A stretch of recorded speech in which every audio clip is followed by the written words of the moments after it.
Welcome to the latest edition of Kernels from the Cornfield. No huffs, no hauls, no shucks. News with a dash of commentary to spice up your fare for Monday, July 14, 2014. Citi fined.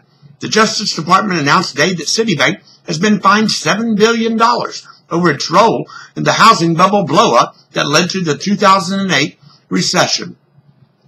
The news, however, did not stop Citi stocks from rallying upward. Then again, when has the stock market been reflective of how most of Americans feel about the economy? Citi was accused of packaging bad mortgages. Those bad packages led to the meltdown from which America is still recovering. Agreeing to the settlement, Citi will not have to face a civil lawsuit. Homeowners, however, will see little relief or compensation. Only $500 million of the fine is going to 5 states. VA still screwing up. There may be a new boss in place, but the Veterans Administration can't get its act together yet. A new Inspector General report out today notes that in its rush to cut the backlog of veterans waiting on disability determination, tens of thousands of vets are receiving payments without any medical evidence those vets deserve benefits.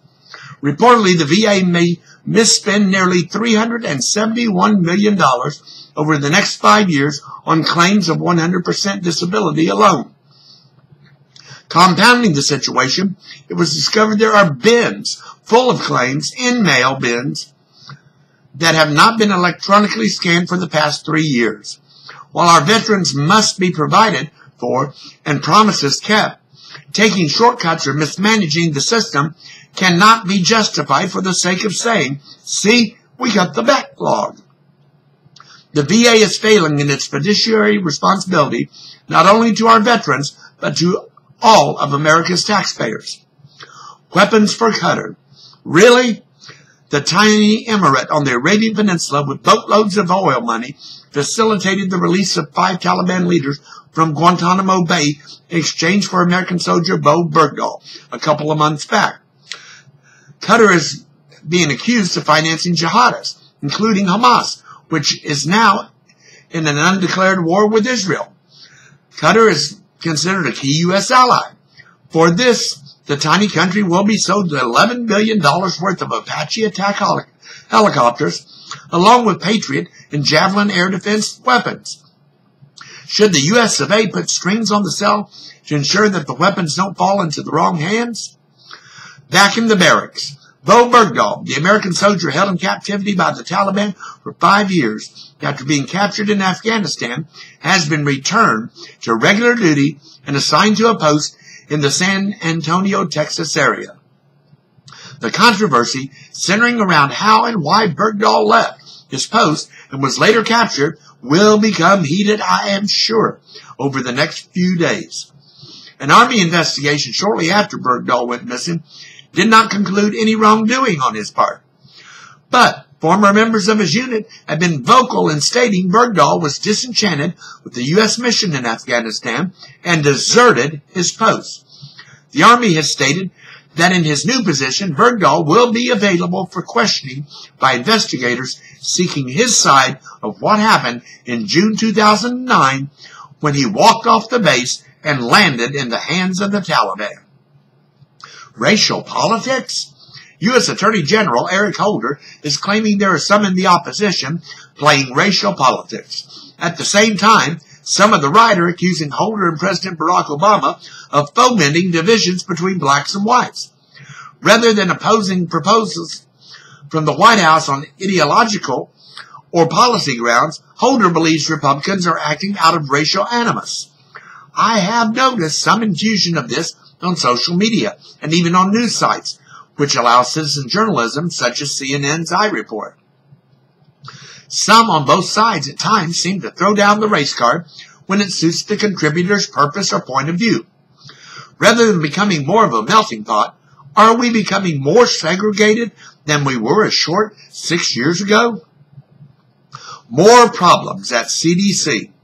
Dismaying revelations continue to mount about one of America's most trusted institutions, the Centers for Disease Control.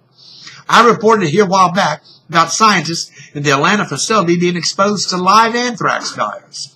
The most recent finding exposed the use of expired disinfectants and using Ziploc bags to transfer dangerous germs.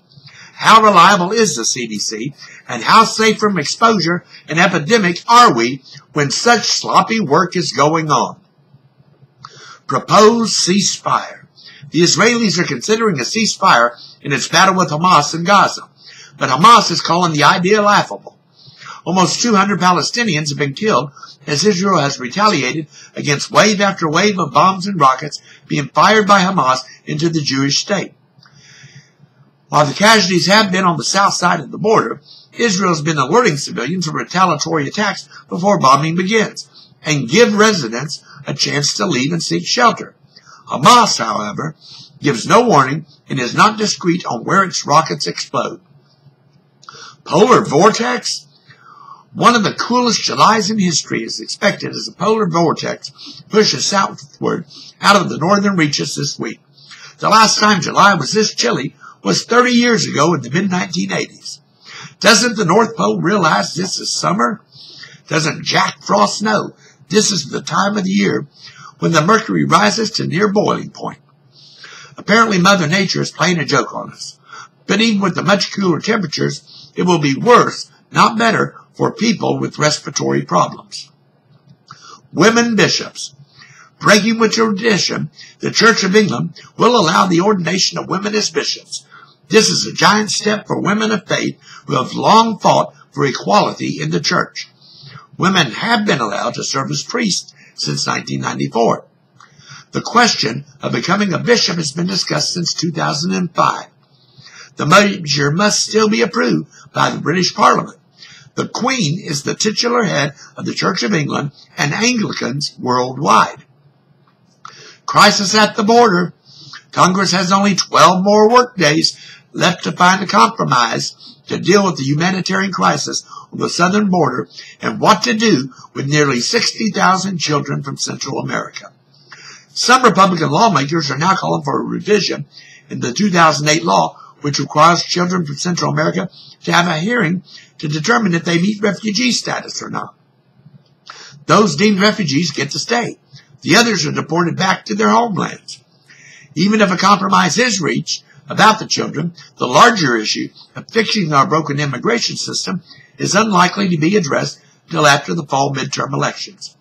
Two Texans, Republican Senator John Cornyn and Democratic Representative Henry Cuellar, announced a compromise today which would modify the 2008 law. However, children deemed to be in danger would be able to seek refugee status if they could provide a credible threat of persecution or have been victims of human trafficking. Immigration judges must make a decision within 72 hours of a child's claim rather than the current system, which could take up to 2 years before a judge sees a child. Forgotten crisis. Remember how Russia took Crimea from Ukraine and remains camped on its eastern border? Apparently last week, the Ukraine was accused of lobbying a bomb into Russia. Russia has apparently shot down a Ukrainian plane. Russia says it won't use direct missile strikes against its western neighbor. In the courts, 2 cases that have caught fire in social media involve a comedian and a retired police officer. Tracy Morgan, who was injured in a deadly crash, is suing retail giant Walmart. Morgan is alleging that the company knew or should have known its driver was driving beyond the allotted hours on the road. Then there's a retired police officer, Curtis Reeves Jr., who shot and killed a man in a movie theater. The man was texting with his young daughter and refused to stop when Reeves demanded he put away the cell phone. Reeves is out on bail awaiting trial. That's what caught my attention for Monday, July 14, 2014. Tune in tomorrow for another episode of Kernels from the Cornfield. I'm Mark Ivy. Good evening.